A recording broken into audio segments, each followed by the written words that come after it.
Alright, it's a bit bittersweet that I'm going to be ending my Olympic coverage of the men's super heavyweight division with on a sour note. For super heavyweights, 91 kilograms plus, 201 pounds plus. Basically, the heavyweight division, the big guys, where the big boys play, and the amateurs. And honestly, in spite of the fact that Tony Yoka won the gold medal for France in these finals, I thought Joe Joyce of Great Britain got robbed. I thought Joe Joyce really deserved better than that. To me, he was the most impressive, clearly the most impressive of the fighters in the super heavyweight division, and amongst the heavyweight divisions as a whole. Well, I mean, along with Vasily Levin, of course. But Joe Joyce was really. I thought he deserved to win this fight, man. That's as plainly as I could put it. He went out there, beat up on Tony Yoka's body in the first round. It almost reminded me of like Ali trying to rope a dope George Foreman, but that took a lot more rounds than three. There's only 3 rounds you get in these Olympic boxing events. So Tony Yoka was almost like covering up, trying to make Joe Joyce tire himself out. But Joe Joyce was working the body really well, and he was breaking through Tony Yoka's guard repeatedly. That high guard was really not working very well for him. He was hitting his arms. Those are hurting shots. He was breaking through that guard, hitting his face, just beating Tony Yoka up. I scored the first round clearly to Joe Joyce.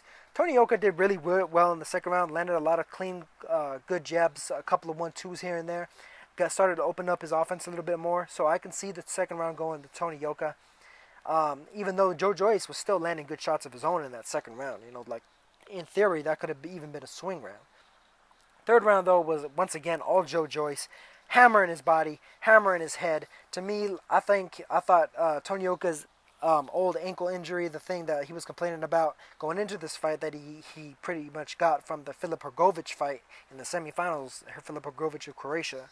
Um, I thought that Joe Joyce's work to the body was actually starting to do damage and make that ankle hurt a little bit worse for Tony Yoka, being that the way the connective tissues work, and how when you're trying to move around and everything, it already taxes you in when you get hits to the body to move around like that. And the fact that he was already kind of hurt to the ankle, it expounded that, it compounded that. And so Joe Joyce, to me, won this fight. He's the true Olympic gold medalist of these Olympics, and it's really a shame to see him get robbed here. A lot of people think that this may be in revenge, or I guess an overcorrection for what happened in 2012, where Anthony Joshua defeated Eruslani Savon in the finals, or was it the finals? Yeah, I think it was the finals of. It was either the finals or the semifinals. I can't think of it off the top of my head. It was either the finals or the semifinals, where Anthony Joshua defeated Eruslani Savon. A lot of people thought that he didn't deserve it, and here Joe Joyce absolutely deserved it against Tony Yoka. Joe Joyce really, he did the damn thing.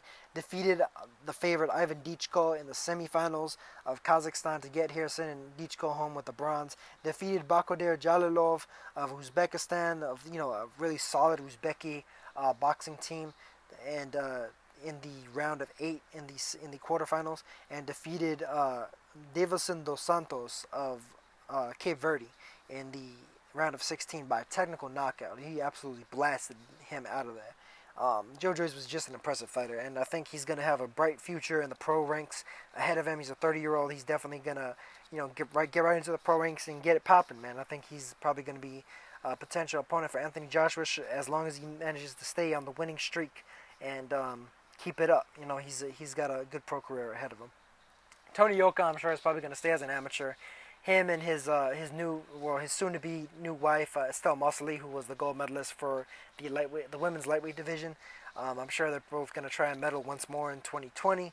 I definitely don't see Tony Yoka's style transitioning over to the pros. I think that he'd be food for the professional game. He's been knocked out a couple of times in the amateurs even. So I definitely don't see him turning pro. If anything, he'll probably try to represent France again in 2020. But that's pretty much it for Tony Yoka. Filip Hrgovic of Croatia, I think, is likely to turn pro as well.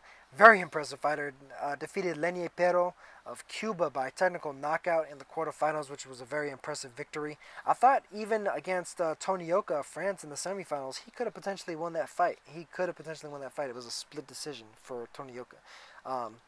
In addition to that, Filip Hrgovic also defeated Ali Eren Demirezin of Turkey in his first fight anyway, in the round of 16.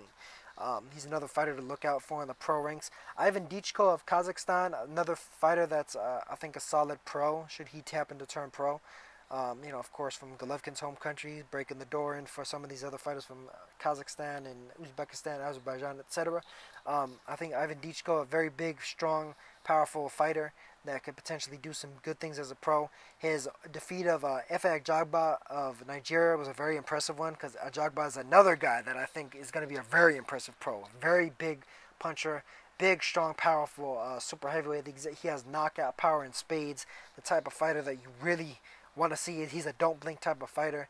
He absolutely lit up his first opponent, Nigel Paul of Trinidad and Tobago, in the round of 16. And I was thinking that he may be one of the potential guys to upset the apple cart and upset the odds and wind up getting a medal. Wasn't to be though. He came up against a more experienced fighter in Ivan Dichko, who managed to outpoint him in their fight. But honestly, I think super heavyweight is full of a lot of guys that could potentially turn pro and do it big in the pro ranks. Joyce of Great Britain, Filip Pogovic of Croatia, Ivan Dichko of Kazakhstan, and Efe Ajagba of Nigeria. I think those are guys that are going to be serious fighters to be looking out for in the pro ranks in the near future. Of course, quick rundown once more. Ivan Dichko takes home the bronze medal to Kazakhstan. Filip Pogovic takes home a bronze medal back to Croatia. Joyce, unfortunately, takes home only a silver medal back to Great Britain. He really deserved the gold. Everybody saw what happened, and they know that he's the true champion. And Tony Victor James Yoka of France takes home the gold. So that's going to be it for my coverage of the super heavyweight division in Olympic boxing 2016 in Rio. It's been just a great tournament overall. And in spite of the fact that this was one of the bad decisions, one of the worst decisions of the tournament, up there with some of the other bad decisions that I've made videos on. Lubin versus Peter Waruri, Benny Muzio with a bad decision, Vasily Levitt, of course, with the getting robbed of his gold medal as well. I think that overall the scoring has generally been better. I think there's still room to improve. Definitely got to reprimand some of these judges, but still. Overall, one of the best Olympics that there's been probably since the 80s. Very fun fights to watch, pro-style boxing, pro-style scoring, no headgear, and just a joy to watch, and it's kind of a shame that it's over now. But that's going to be it for my coverage of the super heavyweight division here in the Olympics, and I'll catch you guys on the next vid. Peace.